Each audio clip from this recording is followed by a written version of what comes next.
That sounds good.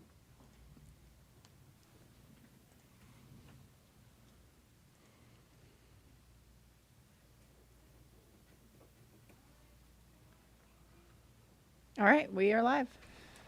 All right, everybody. This is Dale Jr. with the Dale Jr. Download. My co-host Mike Davis with me. You are obviously tuning in to see the Ask Junior part of the show. You guys have sent your questions into @Xfinity Racing on Twitter, and Leah is here to I guess pick the ones that she liked, and then the ones I think you'll like. Yeah, and that she thinks that we'll like.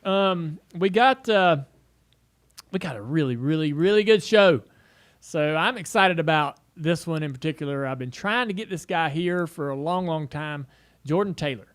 Jordan Taylor's a road racer. If you know his alter ego, Rodney Sandstorm. Well, Jordan comes into the studio, and we have an amazing conversation. I promise that this is going to be a top 5 episode. So tune in. If you take my word, you won't be disappointed. Go ahead, Leah. Let's hear these questions. All right. First question from Todd Burke. Enjoyed the Whoop Live info we got over the weekend at Daytona. What track do you think we'd see drivers BPM up on the chip all race long? It's interesting because we had the Whoop data for Allgaier, and I don't want to pick on him here, and this isn't meant to pick on him, but we had his data, and his max heart rate was like 190. Then we had Denny's, and his max was like 120.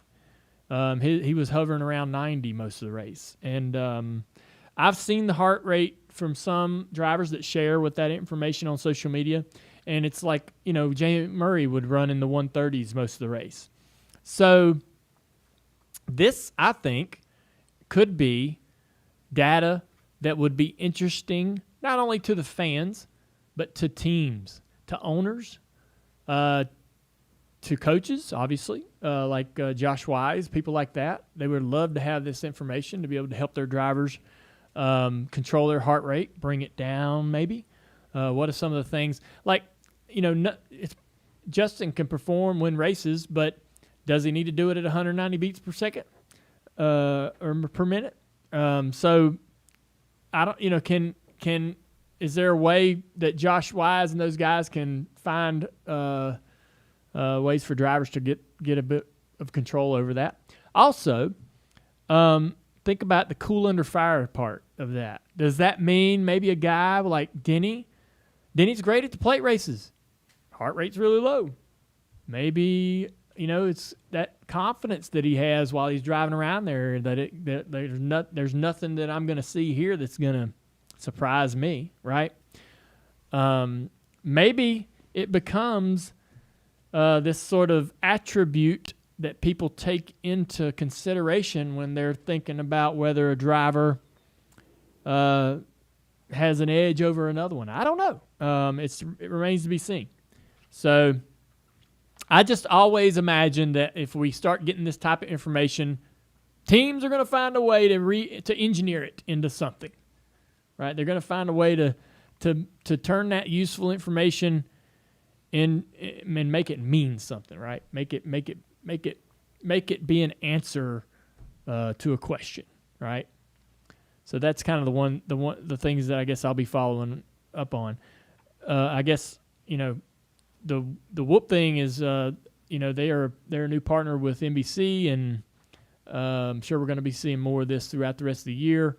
It's pretty unique to have that information, and we'll see how the drivers react. And that heart rate's a good signal to the stress that they're under, right? And whether they are, I would imagine like when you get 3 wide and you're in the middle 3 wide at Daytona, yes, you're nervous, you're worried, you're watching these guys around you. Somebody might make a mistake.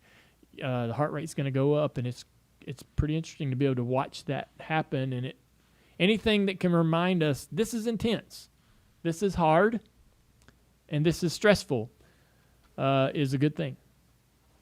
Next question from Jason Groff. What's another race you would like to watch along like you did on Friday night?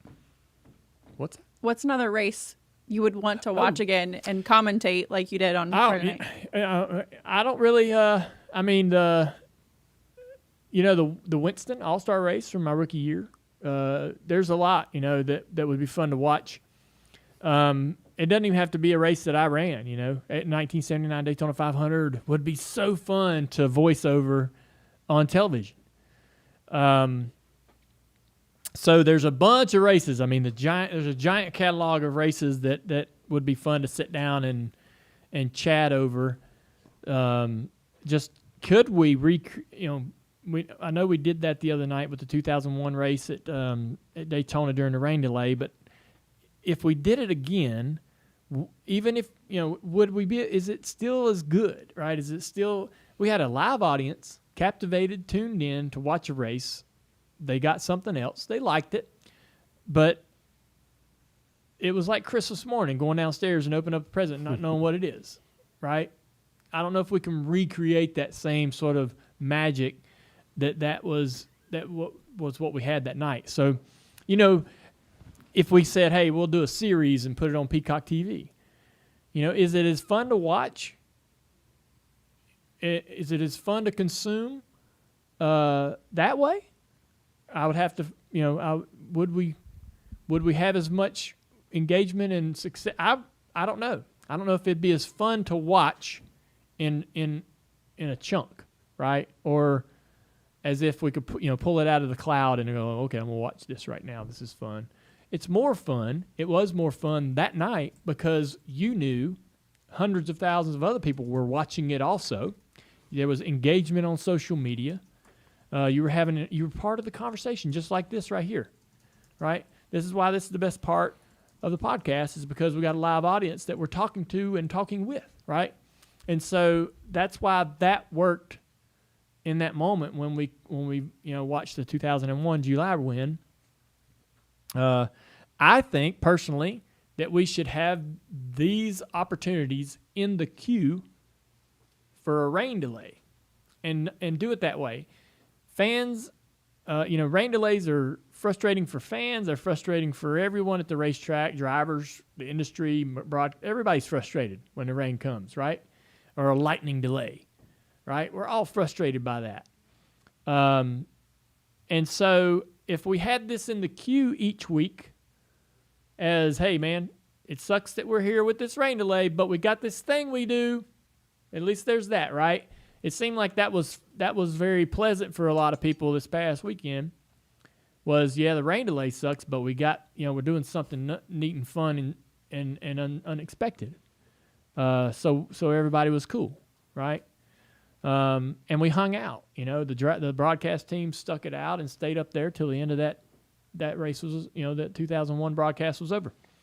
So, maybe that's where it lives. Maybe NBC can figure out a way to have a few things queued up, so when we do have the next rain delay, we fall right into line and we talk over a pretty fun race, and I could do that over any race. And you not know what in queue. Yeah, not know what's in the queue. Yeah. Surprise us all, and everyone who's plugged in, tuned in, the broadcasters, everyone gets to experience this together. That's what made it so fun. So I was sitting there in that broadcast booth, and I knew I was doing this with a lot of people, right?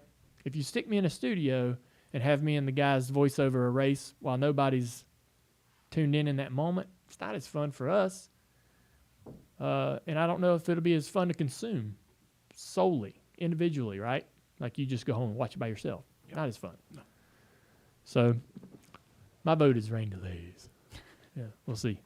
Next question from Logan. What's the one track you desired or dreamed of winning at that didn't come to fruition? Charlotte. Home track. Came close a couple times. Obviously, I won the All-Star race there, but ran out of gas into turn 3 for one of them, the 600 or the 500. I can't remember which one it was. 600. But anyways, I'd have loved to have won a points race at Charlotte. And, that was probably the one that stands out to me. So, never happened. I never won an Xfinity race there. Jeez. Run second to Mark Martin once. Yeah. All right, next question from Brent Scott.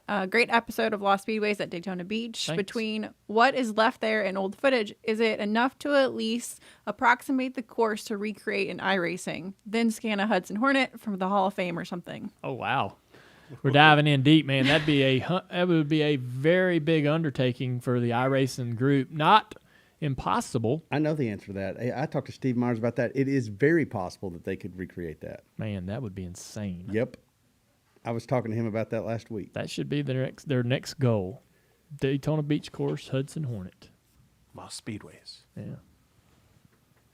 All right, we have one Doable. more. It'd be expensive, but It's it would doable. doable. Yeah. Nah. If it broke even, it's good. We're trying to break even here. I'm kidding. I don't know. I think that would be a great deal. You had to Yeah. break even and have that on there.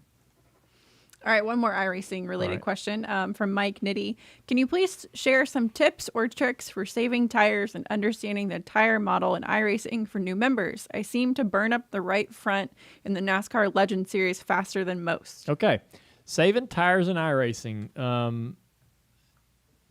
So try to run as much rear brake as you can. When you mash the brakes and you have front brake bias or a lot of front brake bias, it's going to work. It's going to build heat and temperature and air pressure in the right front tire or the front tires. It's going to work those tires more. So try to run as much brake to the back as possible. Obviously, if you're trying to avoid crashes, you're going to spin out when you touch the brake pedal. But, yeah, so running a lot of front brake will hurt the right front. Steering input is the main thing. So, and this takes a while to learn. How do you go around the same corner fast with less steering wheel? So one of the ways to do that is to jack up the steering box ratio. So run a bigger box. Like if they allow you to run a 16-to-1, but the stock setup has a 12-to-1. I run a lot of fixed setups series. So you go into the race, the setup's determined. You can't adjust anything. You can change the steering box. If I can make the steering box bigger, I do that. So go to the biggest steering box you possibly can. So that's going to turn the wheel less. And so obviously physically turning the steering wheel in the corner, don't turn it more than you need to. And you just have to run a lot of laps to understand that, okay, now I'm turning it too far. This is unnecessary for me to go from, 3 degrees to 5 degrees of steering input. And so if it takes only 3 to go around that corner, only 3 is all you need to use. Don't be working the wheel and fighting it like you're trying to drive a real race car and you're, Fireball Roberts in there. Just, figure out, okay, it takes this much steering input to get this car through the corner, and if I don't overdrive the car, I won't need to use more wheel. All right, a lot of times if you're driving the car too far into the corner, too deep, you crank the wheel more.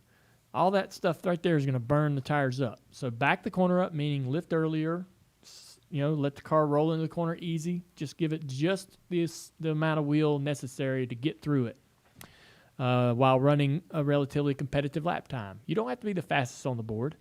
Just get yourself somewhere in the top 10 or somewhere in the top 15, and just do that with the steering wheel lap after lap, and you'll see you'll use less right front tire, and the guys that are not doing that are going to burn it up, and you'll go buy them. All right? That's it. That's the secret. All right. All right, everybody. Hey, it's a fun part of the show, the Ask Junior segment. It's one of my favorite, only because you guys are tuned in, and we get to do this together, and it always goes by too fast, Mike. Not as fast, though, Dale, as Xfinity X5. Yeah. Well, Xfinity X5 is more than just fast. It's also reliable and powerful, and that means everybody gets to do more of what they love with that fast internet. Yeah, everybody, y'all need to keep your questions coming because this is a lot of fun. Some good ones this week. Go to @Xfinity Racing on Twitter, and we will read the ones that Leah is impressed with. Don't make her mad now. Yeah. Impress me. Well, if you're if you're unsatisfied with your service provider, or you're just looking for a new provider, try Xfinity. Think about what they've done for this sport across the board. They put so much into supporting NASCAR, not just the Cup Series, the Xfinity Series, and I pay for their product. I'm a paying customer for Xfinity service, and I'm extremely happy with it and would recommend it to any of y'all. So check it out, and we appreciate you, Xfinity. They're a proud premier partner of NASCAR.